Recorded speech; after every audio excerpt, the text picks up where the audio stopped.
Coucou Cécilia. Coucou Salut Cécilia, Cécile, bon bonjour courage, Ludo, bonne bonjour chance. Je suis Caroline. désolée, je suis super mal polie, mais là, Pas de je, problème, je je sais risque ce de que c'est. m'endormir J'étais en pendant. porte-à-porte toute la C'est horrible. journée et je prends un train à 7 heures du mat pour partir à la frontière demain matin. Donc, je sais ce que c'est. Ah, quelle horreur. Bon, gros bisous tout le monde et peut-être à demain si je suis pas morte de fatigue ou endormie sur le marché. Ça marche, on Bonne t'aime, nuit. Caro. Gros bisous. Bisous. Salut. Salut. Bonsoir, Cécilia. Bonsoir.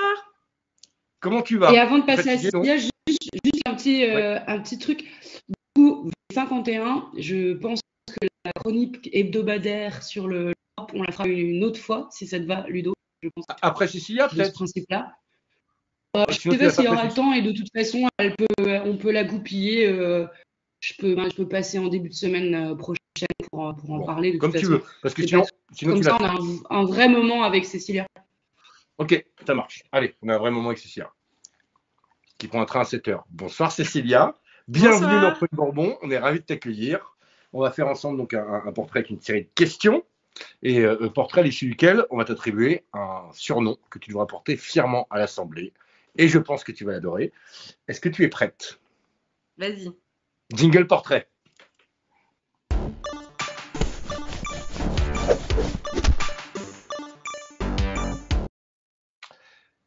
Cécilia Gondard, bonsoir. Tu es candidate dans la 4e des Français de l'étranger. Tu as 41 ans. Tu es coordinatrice en ONG.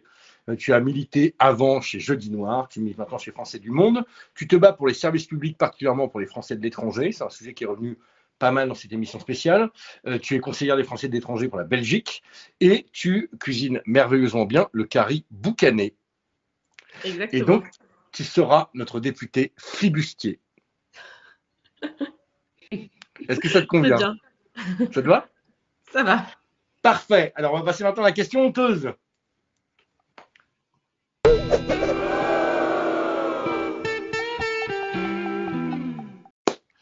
Alors, Cécilia, je vais te demander de raconter aux gens qui nous suivent, avec attention, ces 3 heures de vélo que tu as fait pour aller sur une plage nudiste aux Pays-Bas et tu as dit que tu l'avais fait pour rien.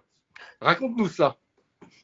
Non, c'est des blagues qu'on se raconte entre Français qui habitons ou avons habité dans le nord de l'Europe parce que en France, on est super pudique et dans tout le sud de l'Europe, on est pudique et c'est dans notre culture méditerranéenne et on s'est tous déjà fait avoir en vivant dans le nord de l'Europe. Donc, on avait fait 1 heure et demie de vélo en Erasmus avec des Françaises et des Belges pour aller au bord de la rivière Val qui est une rivière où il y a plein de gros bateaux avec des touristes dessus qui passent. Et en fait, on s'est aperçu que toutes les plages étaient nudistes aux Pays-Bas. Donc, on a repris nos vélos et on a fait demi-tour parce qu'on n'était pas très à l'aise. Mais quand on raconte ça à des Français qui habitent dans le nord de l'Europe, ils rigolent toujours parce que tout le monde s'est fait avoir au début. Oui, donc du coup, tu as quand même fait 3 heures de vélo. C'est pour ça que tu disais pour rien, parce que l'arrivée sur place, De toute c'était. façon, aux Pays-Bas, tu peux te déplacer que à vélo. Donc, voilà, Ouais. c'était un peu de sport. Très bien. Et donc, on va enchaîner maintenant avec la question Rousseau. C'est quoi la loi que tu veux? Hein? C'est quoi? Donc, demain, tu vas arriver à l'Assemblée nationale. Tu seras député de la 4e des Français de l'étranger. Quelle est la première mesure que tu prends pour correspondre à ce que tu entends aujourd'hui sur le terrain ou quand tu parles avec les gens? De quoi ils ont besoin? J'imagine que tu vas certainement parler de services publics. Et oui. Non, mais c'est un problème partout, en fait. Enfin, il y a 2 choses, je dirais, il y a les services publics et puis ça rentre dedans aussi, mais l'enseignement à l'étranger. On est en train de privatiser complètement l'enseignement à l'étranger. Ça n'avait jamais été fait auparavant. C'est une politique vraiment à la Thatcher mise en place par Emmanuel Macron, où il a supprimé énormément de fonds dès qu'il est arrivé au pouvoir pour les lycées existants et qu'il les renvoie maintenant vers des lycées privés gérés par des fonds à but lucratif, des fonds d'investissement qui rachètent même des lycées existants. Donc, on est en train de brader une partie du réseau et du développement du réseau de l'enseignement à l'étranger. Et puis, voilà, bon, ça n'avait jamais été fait auparavant. Nous, on propose exactement l'inverse, hein, d'élargir la gratuité, de renforcer les statuts des enseignants dans les lycées existants. Donc, On est vraiment à l'opposé, mais ça, c'est une première réforme d'Emmanuel Macron qu'il faut supprimer immédiatement, celle qui a été portée par celle qui est sénatrice aujourd'hui, qui s'appelle la sénatrice Casbonne. Donc, première chose, on arrête tout de suite la casse de l'enseignement à l'étranger. Et puis, la deuxième, en effet, c'est de renforcer les services publics et les budgets des services publics. C'est un ministère qui est vraiment à l'os et qui ne fait jamais grève. Et là, c'est historique. Le ministère des Affaires étrangères entre en grève cette semaine, dans la semaine qui arrive là. Donc, il faut l'entendre aussi. Ils n'en peuvent plus. Et puis, pour les citoyens qui utilisent les services publics, ne pas pouvoir refaire son passeport pour rentrer en France ou partir en vacances, c'est vraiment pas très chouette. J'allais te poser la question, d'ailleurs, je vous pose la question à toutes les deux, parce que Sophie aussi est experte et concernée. Ça veut dire quoi, en fait, les services publics pour les Français, enfin, les problèmes de services publics pour les Français de l'étranger, concrètement, matériellement, ça signifie quoi, en fait, comme galère? Alors, très concrètement, moi, j'ai eu plusieurs personnes au téléphone pendant la crise de la Covid qui voulaient enterrer leurs parents à l'étranger, qui avaient des bébés qu'ils allaitaient, donc elles devaient partir avec leur bébé. Et elles n'arrivaient plus à faire transcrire l'acte de naissance, elles n'arrivaient plus à avoir de passeport et elles n'ont pas pu enterrer leurs parents. Donc, j'ai eu 3 personnes au téléphone pendant la Covid sur ce cas particulier. Mais en fait, aujourd'hui, ils ne peuvent plus aller refaire leur papier d'identité. Alors, il y en a qui sont franco-belges et qui laissent un peu tomber, ils lâchent l'affaire en fait sur la France. Donc, ils ne refont plus leur papier, ils vont plus s'inscrire au consulat et puis ils votent juste pour la Belgique. Et puis, il y en a d'autres qui sont uniquement français et qui se retrouvent sans papier d'identité parce que il y a plus de tournée consulaire en dehors de Bruxelles, parce que ils doivent attendre 5 mois, 6 mois avant d'avoir un rendez-vous, ou parce qu'ils n'arrivent pas à prendre rendez-vous parce qu'en fait, au téléphone, il n'y a plus personne pour répondre au téléphone au consulat la plupart du temps et que c'est des personnes qui n'arrivent pas à utiliser leur ordinateur pour prendre rendez-vous. Donc c'est ça, les services publics, c'est ne plus pouvoir avoir de papier d'identité qui prouve notre nationalité française, alors que c'est souvent la seule qu'on a. Ouais, oui, donc on parle de on parle de grosses galères.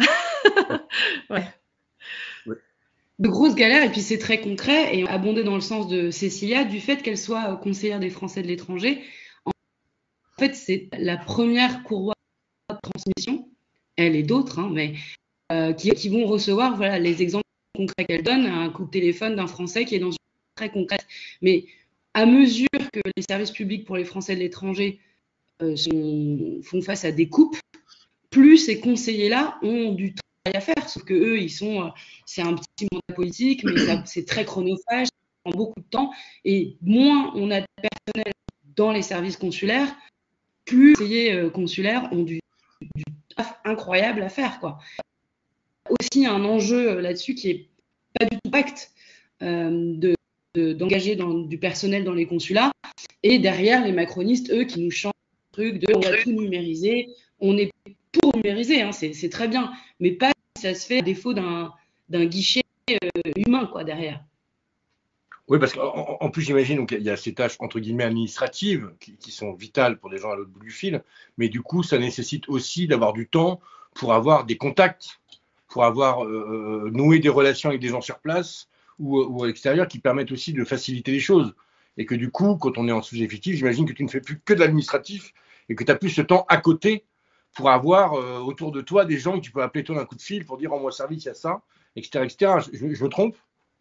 Non, c'est exactement ça. Et puis, ils sont dans une espèce de Startup Nation où ils essayent de tout chambouler et en réalité, ça dysfonctionne complètement. Donc, je vais donner un autre exemple. Ils ont inventé de charger une administration sans en renforcer les moyens sur les retraites. Elle n'arrivait plus à traiter. Donc, il y a des personnes qui ne touchaient plus leur retraite pendant 2-3 ans. Je ne sais pas si tu imagines, mais les anciens salariés d'usine qui ont des minuscules retraites, qui habitent à la frontière et qui ont plus aucun revenu pendant 2-3 mois, ça les met vraiment dans la misère. Donc c'est ça qui est en train de se passer. Ils sont en train de supprimer l'accueil téléphonique dans les consulats. Il y aura un gros call center. Ils sont en train de mettre en place un énorme call center pour répondre aux gens. On ne sait même pas si les personnes qui répondront sont ou pas formés pour le faire. Enfin, c'est vraiment d'une grande tristesse de traiter les citoyens comme ça. Et nous, en tant que conseillers des Français de l'étranger, on aide le plus possible, mais on est arrivé à un point où, sans renforcement des moyens dans les consulats, on n'arrivera jamais à changer les choses. Donc, moi, j'ai été présidente de la commission des finances à l'Assemblée des Français de l'étranger pendant des années. J'ai vu les budgets tomber, descendre, les budgets d'aide sociale. Enfin, c'est d'un cynisme sans précédent. Et il est vraiment, vraiment temps d'avoir une nouvelle majorité et de tourner, de prendre un tournant dans l'autre sens et de vraiment agir pour les citoyens et pas uniquement sur l'obsession de la coupe budgétaire. Et effectivement, enfin, donc s'il faut un call center, c'est qu'il y a un numéro vert, qui est la solution magique de la Macronie pour tout, hein, n'est-ce pas, un numéro vert.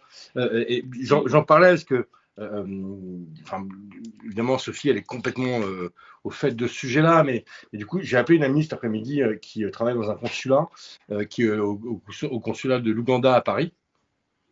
Et donc, en lui demandant, en disant, voilà, toi, quelle est ta situation de consulat et qu'est-ce que tu sais de la situation des consulats en France? Et elle me dit, mais si je devais être français, je ne travaillerais pas dans un consulat.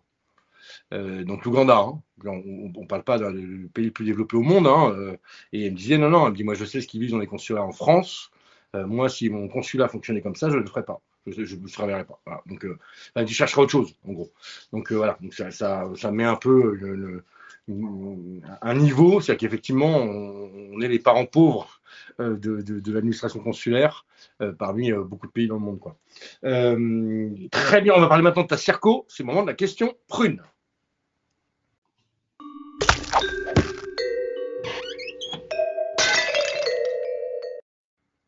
Alors, comment se présente ta circo? Qui est-ce que tu as en face? A priori, un macroniste ou une macroniste? Et comment se passe le combat aujourd'hui? Et qui t'as autour de toi pour mener ce combat? Alors, on est dans une circo avec Sophie où on a un macroniste face à nous, comme dans la plupart des circos. Alors moi, je fais du porte-à-porte partout en Belgique. Je rencontre des gens aux Pays-Bas, au Luxembourg, et à chaque fois, il y a la petite blague de demander, vous savez comment s'appelle votre député? Et personne ne sait répondre en fait, parce qu'il ne le voit jamais. Il n'est jamais sur le terrain. Quand il se déplace, il rencontre très rarement les communautés, à part là pendant quelques semaines de campagne. Donc c'est un peu un inconnu pour tout le monde. Il essaye de devenir ministre de l'Europe, mais il n'est pas très présent ici pour les citoyens. C'est un peu dommage. Il vote tout ce qu'on lui demande. Donc c'est un très bon élève de la Macronie. Ça laisse à désirer sur le fait que les députés doivent aussi contrôler normalement l'action du gouvernement, mais là, ils votent tout, sécurité globale, néonicotinoïdes qui tuent les abeilles, ils votent à chaque fois qu'on lui demande. Donc voilà, mais il est toujours là, en tout cas, sur Bruxelles, mais pas beaucoup sur le reste de la circonscription. Et puis moi, Ludo, j'arrive à regarder ses photos de campagne. Donc, il s'appelle Pierre-Alexandre Anglade. Et moi, je l'appelle mini Macron parce qu'en fait, il ressemble sur le fond et sur la forme.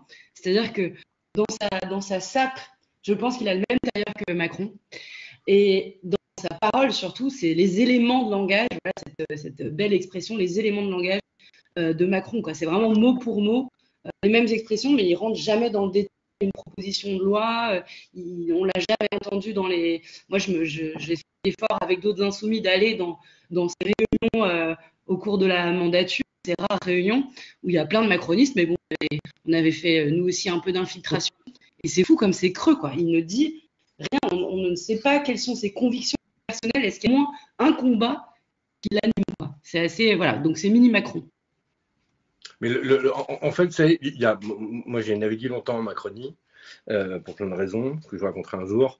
Mais effectivement, il y a quand même c'est un savoir-faire qu'il faut leur reconnaître. Parce qu'en fait, ils font sur le fond, évidemment que ça débecte, hein, mais eux, ils font que du marketing politique, ils font pas de politique. Ils font du marketing politique. Ils ont un programme dont ils ne parlent pas. Et ils font autour du marketing avec des éléments de langage et de la novlangue. Et par contre, ils le font très bien. C'est un peu le problème, hein, c'est qu'ils le font quand même très très bien, parce qu'ils arrivent. Enfin, sincèrement, je vais pas reparler de cette émission sur LCI, mais moi sur la campagne de 2017, j'étais sur le cul. Je me suis dit, en fait, ce mec ne peut pas être élu. Quand il a dit, par exemple, il n'y a pas de mandat impératif, moi, qui ai une formation constitutionnelle, de droit constitutionnel, ça m'a fait bondir en disant, il est en train de nous expliquer, élisez-moi, je préviens ce que je veux. Bon, je dis, ce mec est mort. Ben non, en fait, chez plein de gens, ça a marché. Quand il parlait de libérer les énergies, de penser printemps. Vous voyez ce que je veux dire, ça n'a aucun sens c'est absolument creux. Mais la problématique, c'est que pour beaucoup de gens qui sont aujourd'hui acculturés à la politique, qui ont plus cette base de connaissances suffisante, et surtout à qui on a expliqué que la politique c'était chiant, c'était rébarbatif, qu'il fallait pas en parler, que c'était comme la religion, du coup, pour eux, c'est simple et ça prend. Alors, je sais pas, parce que sur les circos de Français de l'étranger, c'est une configuration très spécifique, parce qu'effectivement, on nous l'avait tout dit ce soir, alors, tu peux faire du porte-à-porte en Belgique, mais bon, tu ne peux pas faire toutes les portes des Français sur l'ensemble de ta circo, c'est impossible, sauf à avoir 2000 militants. Ça peut être d'ailleurs la solution, mais c'est quand même très compliqué. Mais du coup, c'est quoi les moyens? Comment on fait campagne quand on est candidat pour les Français de l'étranger? Est-ce que ça veut dire que on se dit qu'il faut viser tous les médias européens pour être présent dedans? Est-ce que c'est par l'infiltration de plein de groupes d'intérêt culturels, business, j'en sais rien? Comment on fait campagne concrètement pour arriver à toucher à tous ces Français qui vivent dans des pays étrangers qui sont dans ta circo? Ouais, alors c'est une très bonne question. Il y a des réseaux, donc il y a des associations, par exemple, locales de Français, notamment dans les parties de la circonscription qui parlent pas français, où c'est encore plus utile de se retrouver entre Français, plus agréable de se retrouver entre Français de temps en temps. Donc il y a ces réseaux, ces associations. Quand tu es élu local, tu fais le tour des associations pendant tout ton mandat à la rencontre des Français, en particulier en dehors de Bruxelles. Et puis sinon, on fait du porte-à-porte, du boitage. Notre force, c'est qu'on y va tous ensemble avec toutes les équipes de Sophie, avec ELV, avec les équipes PS, avec les équipes Génération. On fait tous campagne sur toute la circo main dans la main. Et donc, on a des boitages. On a les adresses des Français. Donc, on peut aller sonner à leur porte quand ils sont pas là. On leur met un petit papier dans la boîte aux lettres. On va sur les marchés. Il y a des endroits, notamment à Bruxelles, où il y a énormément de Français. Donc, quand on fait un marché, on a une personne sur 2 ou 3 qui est française sur certaines zones, parce que tous les Français vont un peu dans les mêmes communes bruxelloises. Donc on a tous ces moyens-là. Et puis sinon, on n'arrive pas à les taper à chaque porte, mais on a des militants quand même sur toute la circonscription, sur tous les pays, sur toutes les différentes régions du pays. Et puis après, on a aussi des partis frères dans lesquels on a des amis. Moi, je milite aussi au PS belge, en fait, qui est un gros parti de masse ouvrier très différent du PS français. Donc moi, je milite aussi au PS belge. Je connais des gens aussi au LSAP au Luxembourg. Et puis, on a l'habitude de discuter, de travailler ensemble. Et ils ont aussi des forces militantes qui viennent nous donner un coup de main et c'est vachement sympa. Et alors, du coup, est-ce que la technique du pot de miel, ça pourrait pas fonctionner? Je peux se mettre une question idiote, hein, mais de créer un point de rassemblement pour les Français, qui serait un événement qui ferait que tu arriverais à les rassembler par un appât quelconque, qui serait un artiste ou quelque chose. On va pas dire Jean Mélenchon, hein, c'est compliqué, mais en tout cas un artiste, tu vois, ou un truc qui ferait que je dis ça parce que dans la troisième vie, je crois, quatrième vie, je sais plus, j'organisais des French parties dans différents pays du monde qui rassemblaient tous les expats en fait. Et donc du coup, on a lancé une French et tous les expats venaient pour participer à une soirée où il y avait que des Français. Bon, en gros, ce qui peut paraître fou. On a fait la première justement à Beyrouth. Et est-ce que ça, c'est pas un point possible de campagne, même si entre les deux tours en tout cas, qui serait de réunir autour d'un événement festif ou culturel? On parlait tout à l'heure de Annie Ernaux, mais si on fait venir un autre intellectuel français, est-ce que c'est un truc qui pourrait fonctionner d'après toi? Ouais, ce serait une super idée. Alors, c'est vrai que dans les pays francophones, on le fait moins que dans les pays non francophones. Donc, c'est peut-être plus une habitude que tu as si tu viens de pays non francophones. C'est sûr aussi que nous, par exemple, on a distribué des tracts aux Pays-Bas à la sortie de pièces de théâtre en français ou d'événements comme ça. Tu vois, tu as un festival du cinéma français, tu as plein d'événements comme ça, en effet, culturels sur lesquels on se greffe. C'est vrai que à Bruxelles, c'est un peu moins le cas parce qu'on est tous dans un monde complètement francophone. Mais ça peut être en effet une super idée dans des pays non francophones. D'accord, ok. Alors aujourd'hui, donc toi tu milites et en plus tu travailles dans les ONG, etc. Donc tu as quand même un background, pour pas prendre de termes internationaux, mais on a des candidats qui se présentent qui ont 19, 20, 22 ans. C'est quoi non, pardon. Question Bourbon, de quoi tu as besoin? Comment on peut t'aider, pardon? Pardon, excuse-moi, Cécilia, c'est le but de l'émission. Comment peut-on aider? C'est vraiment la question Bourbon. Comment peut-on aider? On peut t'aider, Cécilia, demain. Qu'est-ce qu'on peut faire pour toi? Ouais, alors moi je pense qu'on a un problème sur la circonscription. Peut-être que Sophie l'a vu aussi, mais on diabolise complètement la NUP. Et donc il y a un tas de rumeurs qui sont lancées sur ce que pense Jean-Luc Mélenchon de l'Europe ou ce que on pense du vote des Français de l'étranger. Donc on a besoin d'équipes de riposte en ligne qui viennent contrecarrer ces rumeurs-là, qui sont lancées même parfois par des élus des Français de l'étranger sur certaines parties de la circonscription. Donc, on a besoin d'équipes de riposte. Après, c'est vrai, j'ai eu le même problème que ce qui a été abordé ce soir sur les envois à la liste électorale consulaire. On est bloqué. Quand j'ai essayé de comprendre pourquoi mon premier mail avait été bloqué, j'ai vu que c'est parce qu'un algorithme bloquait mon lien vers le site officiel de la NUP. Donc, je pense qu'il faut aller fouiller un petit peu sur ce qui se passe en ligne, à la fois sur la riposte et puis sur ces algorithmes. Moi, je n'y comprends rien, mais je vois qu'il y a quand même un vrai biais politique derrière. Et l'UFE, l'Union des Français de l'étranger, aujourd'hui, ça te sert pas? Tu n'es pas du tout en contact avec eux? Alors, l'UFE, c'est l'association de droite des Français de l'étranger. Il y en a une de gauche. Ouais. L'UFE, c'est celle qui est de droite et Français du Monde, c'est celle qui est de gauche. D'accord. Donc moi, je milite à Français du Monde aussi. Je suis arrivée en fait à la politique par l'associatif et on a face à nous les associations style UFE, mais surtout, je dirais, c'est plus politisé chez nous au Benelux. Donc c'est vraiment les élus qui parfois lancent des rumeurs ou sont face à nous. Donc voilà, une belle force de riposte de votre part, ce serait vraiment très aidant. Alors, je vais regarder, parce que donc, moi, je suis dans la mailing list de l'UFE, une vie passée, et j'ai reçu un mail il y a quelques années, donc j'avais regardé à l'instant, c'est pour ça que je n'étais plus à l'écran, il y a 4 ans, avec les adresses des destinataires visibles. Ils avaient merdé. Donc j'imagine que ça peut t'intéresser quand même d'avoir ces adresses mail. Je vais extraire toutes ces. Parce que, on il les a, les adresses mail. On les a, les adresses mail de la liste électorale consulaire, hein, ceci dit. Ah merde, bon. Et nous, on est dans une circonscription où on les a toutes parce qu'il y a des pays dans le monde qui ont un problème de sécurité.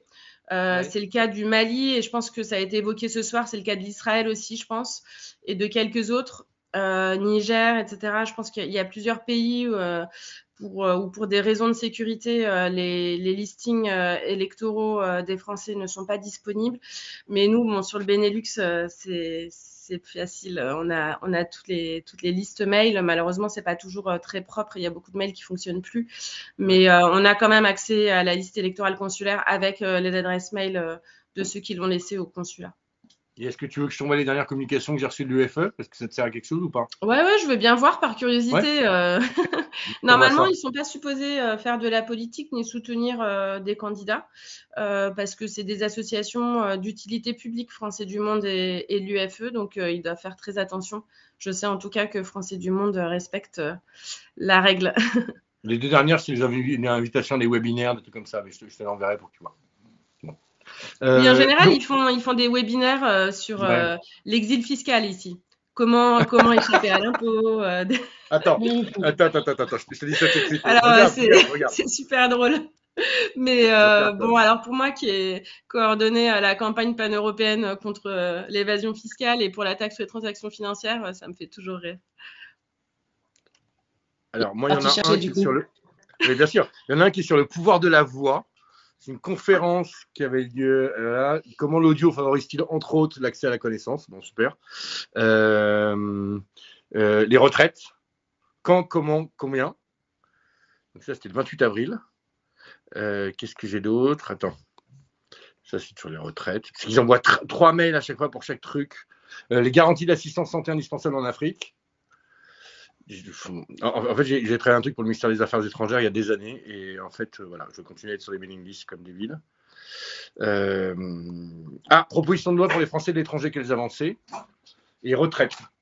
Voilà, c'est les thèmes des derniers. Alors, attendez, excusez-moi, parce qu'on vient de taper à ma porte, ce qui est comme très étrange à cette heure-là. Je reviens tout de suite. Peut-être que je peux anticiper sur la dernière question de Ludo. C'est très rare que je prenne sa place, mais est-ce que tu te souviens ce que tu as répondu à la question sur la technique ninja? Tu t'en souviens ou pas? Pas du tout. Je m'en souviens pas du tout. Elle a mis qu'elle ne lâchait rien. Ouais, faut rien lâcher. Ne jamais rien Faut lâcher. être tenace. Non, mais ça, la ténacité, il faut rien lâcher. Il faut continuer à taper jusqu'à ce qu'on nous entende, à crier jusqu'à ce qu'on nous entende. Faut vraiment. Non, mais c'est vrai, faut être tenace. J'ai des vieux combats. J'avais coordonné une grosse campagne sur la taxe sur les transactions financières et c'est complètement tombé à l'eau. Mais je continue à chaque fois à remettre le sujet sur le tapis et je suis super contente que ce soit dans le programme de la NUP, je vous le dis, parce que c'est le premier truc que j'ai regardé dedans. Mais en fait, il faut être tenace. Il y a des sujets comme ça sur lesquels on doit continuer et puis ça va finir par arriver. Il faut juste pas du tout lâcher prise.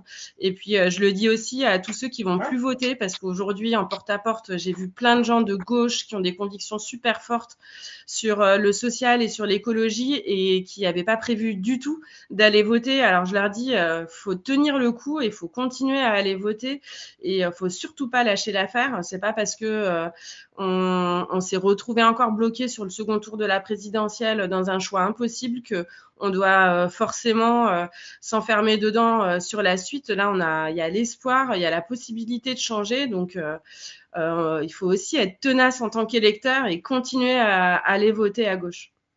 Alors, quand tu disais qu'il faut taper et pas hésiter à continuer jusqu'à ce qu'on nous entende, j'ai la preuve par l'exemple parce que c'est lui qui tapait à la porte.